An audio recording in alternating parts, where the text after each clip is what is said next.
So today we're going to be rendering down deer fat into tallow. My son killed a nice 8-point buck this year in archery season, and he was covered in fat. And so when I was quartering the deer down, I trimmed all that fat off and put it in a box, and I've had it in the refrigerator here until today. And now we are going to be getting into the process.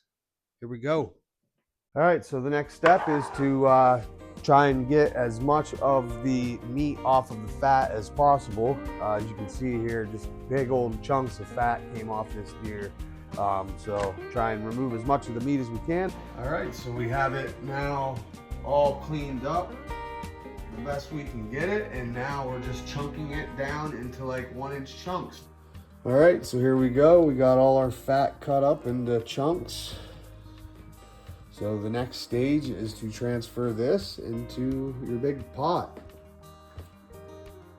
All right, so I just added 3 cups of water.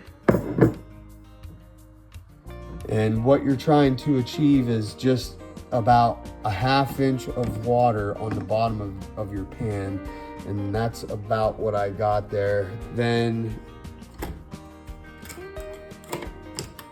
once you get it to a boil, then you bring it down to low, and then it's just a long, slow process from here. I think it can take anywhere up to maybe even like 12 hours.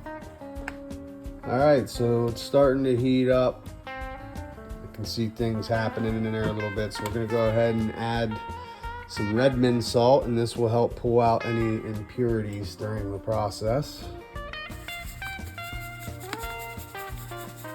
All right, so it's been about 4 hours. I think it's gonna be another 8. About 16 hours actually, because I had it on for 12 hours yesterday and then covered it overnight and then put it back on for about another 4 hours today. So about 16 hours. And this is what we're down to. All that fat for that. So ended up switching to the cheesecloth. Coffee filter wasn't working out. Alright, just trying to get the last little bit out, and that's about all we got out of it, but it was worth it, I guess. Oh, that's it.